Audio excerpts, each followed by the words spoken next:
the domestic service, I would have been an officer of the Karnataka cadre. I actually did my district training in Belgaum, in Chikori. So for me, there was a strong personal commitment to ensure that the American consulate was finally established here. The second reason was an equally long association with the United States and our relations with that country.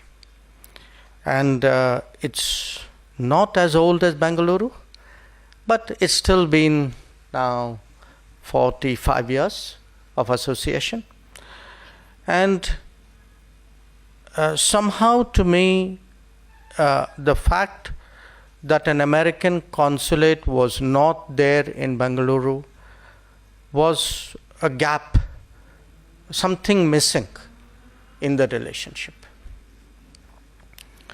But I also reflected on the future of our ties, and it's something I would like to talk about a little later. And when I envision where we are going, our ties are going, our cooperation is going, I think Bengaluru has such an important place, Karnataka has such an important place, that again it was it was for me an imperative that there is a permanent, a resident presence of American diplomats in this town. So as you can see, there was my own enthusiasm to get this done. And I must say, to give due credit to the people of Bengaluru and their representatives, especially the members of parliament, for the last 5 years as minister, I don't think there was a single occasion I came to this city and somebody didn't stand up and say, so when is that consulate coming? So I was actually sitting this morning and looking back at every visit I have done in the last 5 years, and every visit that issue came up. And every time I would tell them very truthfully that, look, I'm trying my best. So, it was from really, I would say, the cross-section of the society. It was from business, it was from the tech world, it was from academics, it was from people you would meet in a restaurant saying, go get that consulate done. I think it has been something long in waiting, one which I believe Bengaluru more than legitimately deserved and expected.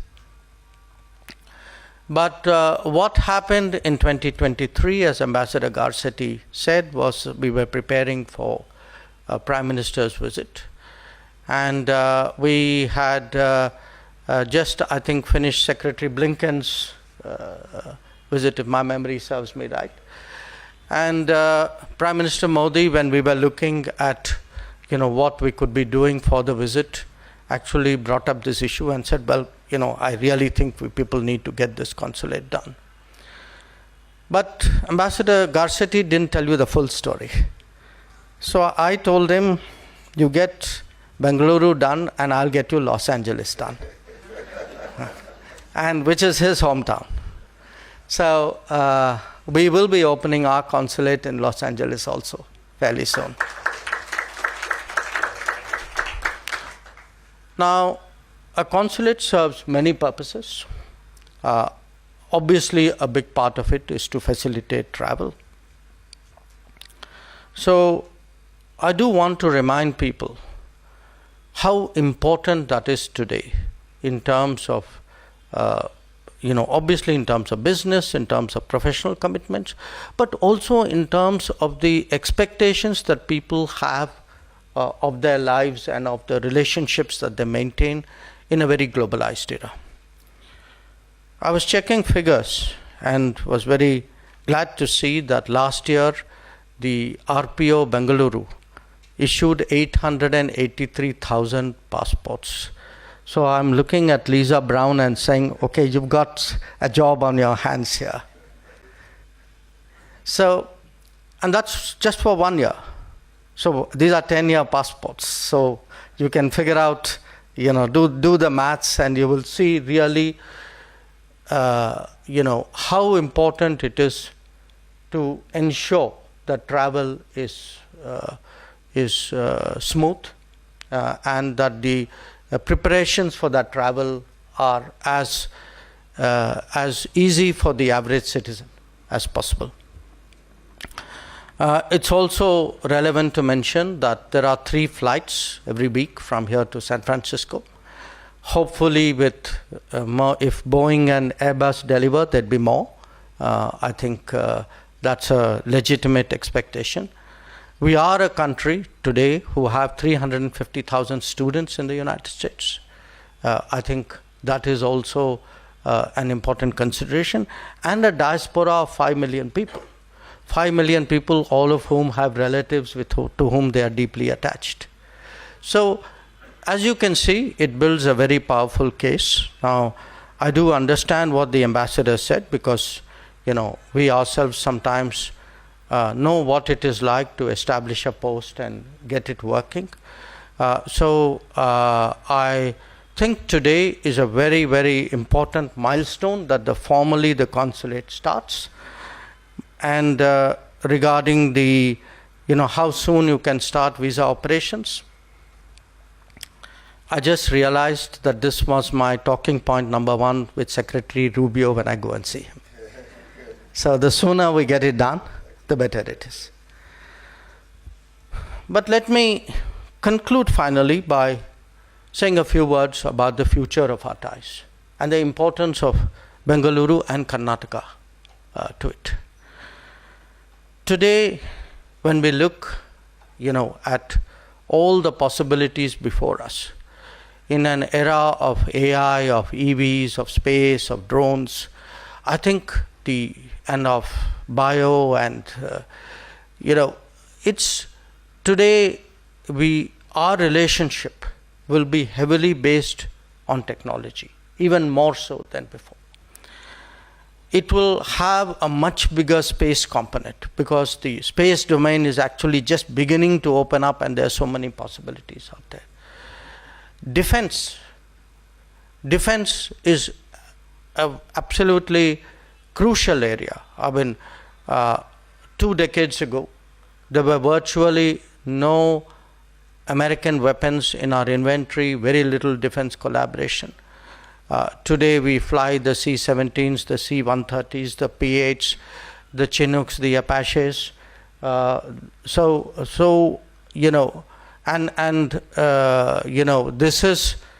This is the town of HAL.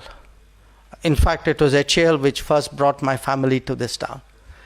So when I look at tech, space, defense, I think the case for actually a stronger presence and leveraging the capabilities of Bengaluru and Karnataka become that much stronger. The second is actually education and research. And with the new education policy, I think the vistas for educational cooperation have also opened up. So I would very much hope to see collaborative campuses and exchange of students and a stronger American education presence in this region. Then there are the realities of the international economy. The fact is that supply chains are undergoing a transformation.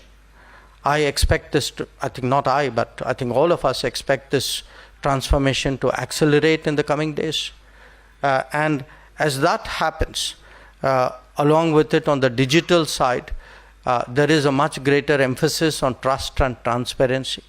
So today, trusted supply chains will really become key to strategic partnerships. And there, I see a great future for India and the United States, and I think in that future, obviously, Bengaluru will also have a salient part. So, in many ways today, I think the formal opening of this consulate is one more sign that we are overcoming the hesitations of history. I do believe today it is within our grasp, within the realm of possibility, that we realize more fully the potential of India-US relations. I think to realize that potential, it is important that Bengaluru too realize its potential in the relationship. And finally, I am given to understand that this is the 12th foreign consulate in the city. So welcome to the first dozen. But as a country today, we are encouraging the opening of more embassies in the capital. It's part of our deeper engagement with the world. But along with that, we are also encouraging more embassies to open consulates. So while today it is a very important event for which I'm here, I do hope that there'll be more occasions where more countries will open more consulates in Bengaluru. I think it would serve India's interests, Karnataka's interests, Bengaluru's interests better. So once again, really congratulations. Congratulations to you, Ambassador, to your whole team. Congratulations to the state government, to the Deputy Chief Minister, to the team. Congratulations to the people of Bengaluru, to Karnataka, to the representatives, to all those who pushed for this, waited for this day.